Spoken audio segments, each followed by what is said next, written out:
Cette vidéo by IRBMS vous présente les conditions de prescription d'activité physique et sportive pour les patients diabétiques de type 2, selon le document référentiel de la HAS.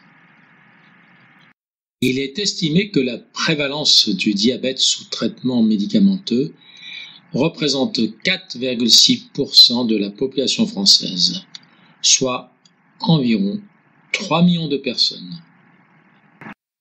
Les patients diabétiques de type 2 sont souvent sédentaires et près de 70% d'entre eux n'ont pas d'activité physique régulière de loisir. L'obésité et l'inactivité physique sont les deux causes principales et indépendantes du développement du diabète de type 2 en population. Le diabète de type 2 est fréquemment associé à d'autres facteurs de risque cardiovasculaires comme un surpoids, une obésité, une hypertension, une hypercholestérolémie, voire un tabagisme. Le risque de surmortalité lié au diabète de type 2, tout âge confondu, est de 1,45. Le diabète de type 2 est défini par une glycémie à jeun supérieure ou égale à 1,26 g par litre, ou une glycémie postprandiale ou HGPO supérieure ou égale à 2 g par litre, ou une hémoglobine glyquée HbA1c supérieure ou égale à 6,5%, ou un ou des symptomatiques, polyurie, polydipsie, amaigrissement avec glycémie occasionnelle supérieure ou égale à 2 g par litre.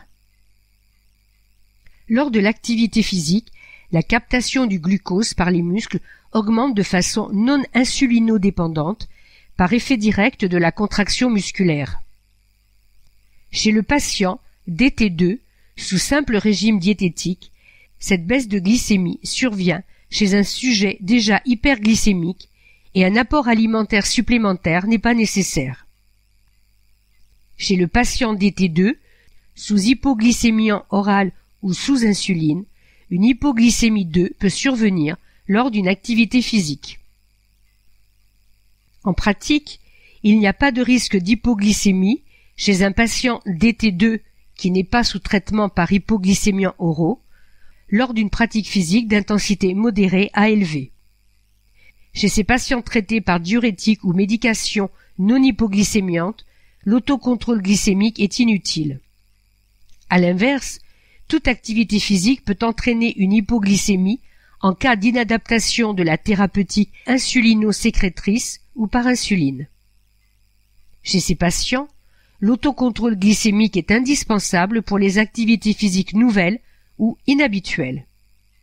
Enfin, on peut aussi conseiller aux patients DT2 de pratiquer leur activité physique en postprandial, c'est-à-dire au moment où la glycémie est la plus élevée, afin de bénéficier de cet effet réducteur de l'activité physique sur l'hyperglycémie postprandiale.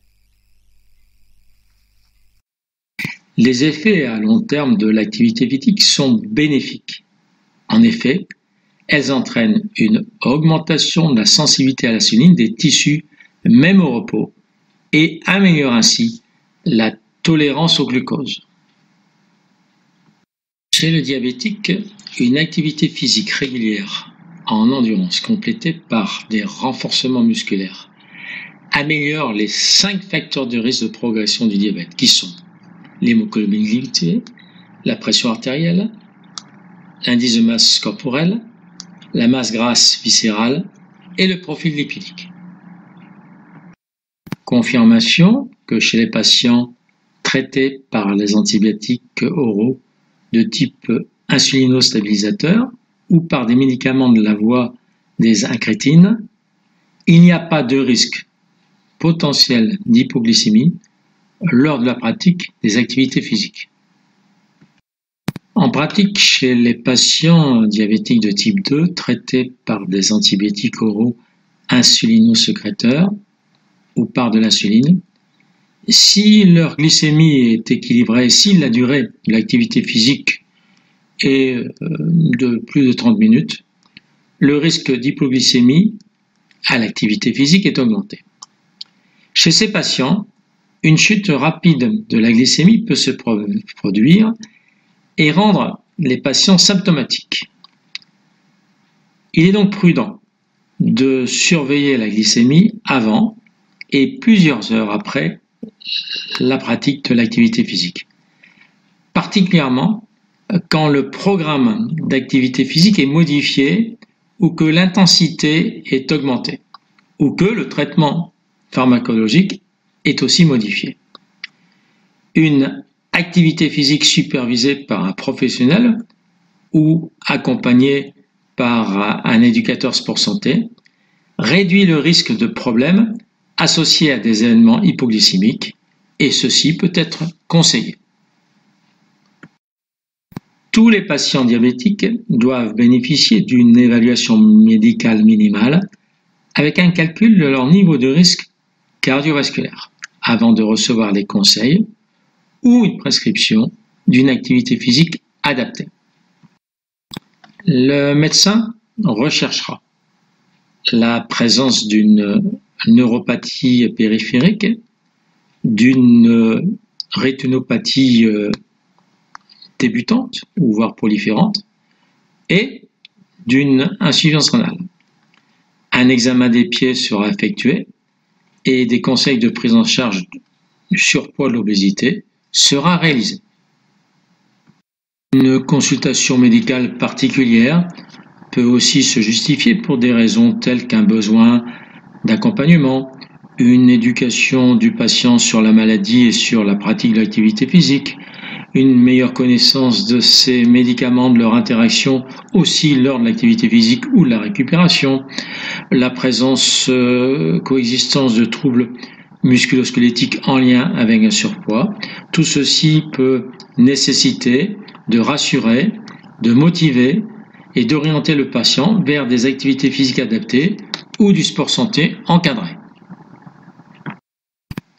Une épreuve d'effort reste préconisée chez les patients qui envisagent de commencer une activité physique d'intensité élevée, notamment chez ceux qui sont physiquement inactifs.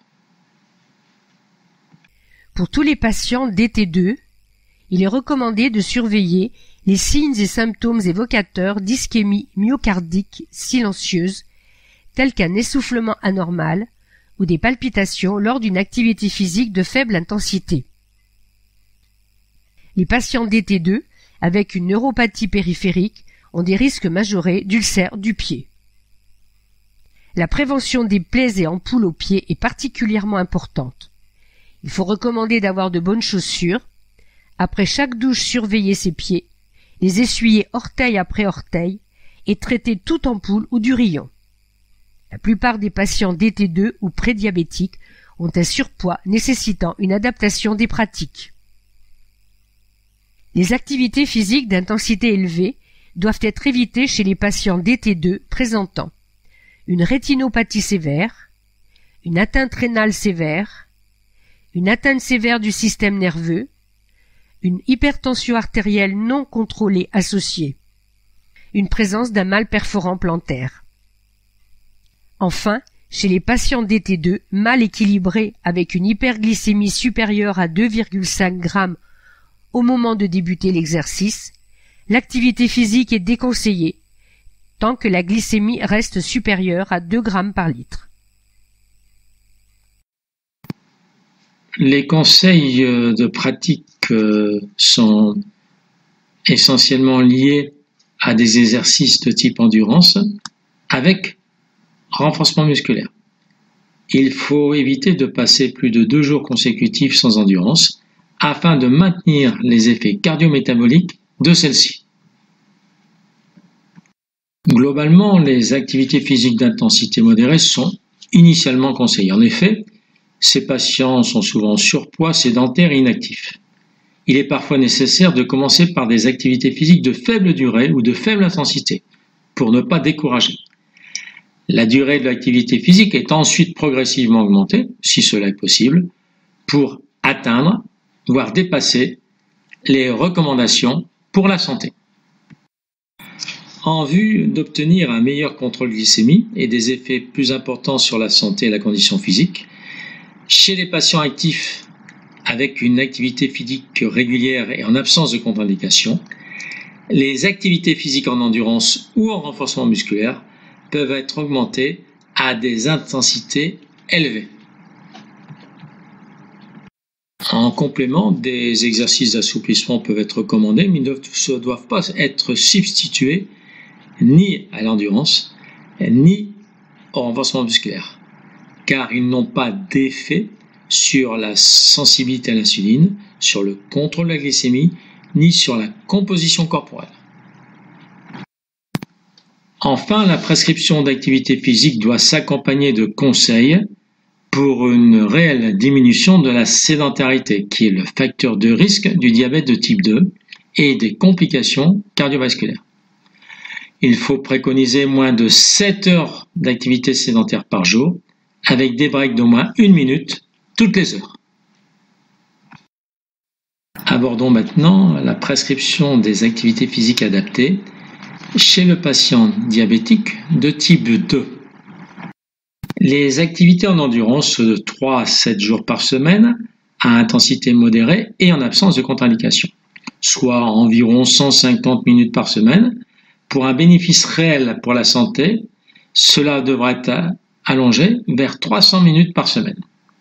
Il faut préconiser un début progressif à intensité faible, puis augmenter à la fois l'intensité et la durée en entraînement soit continu, soit séquentiel.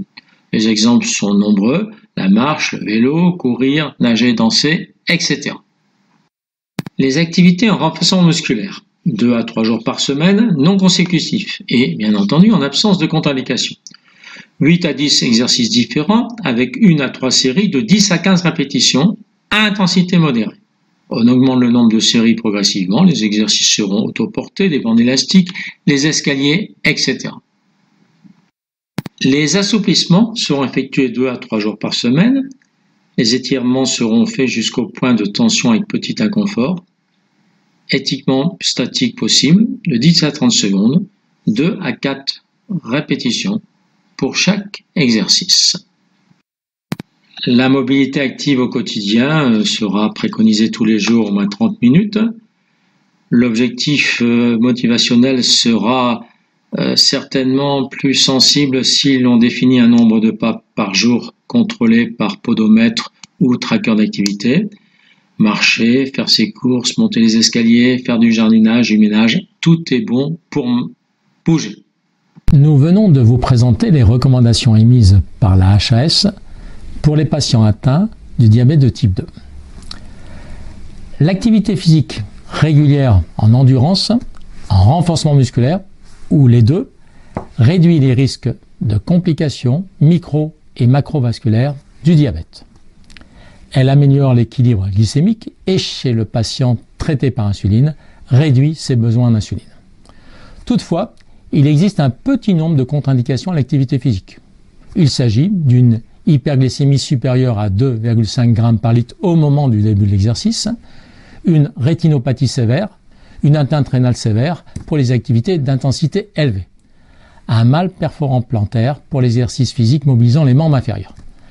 L'activité physique est donc, comme l'a précisé l'Académie de médecine, une thérapie non médicamenteuse.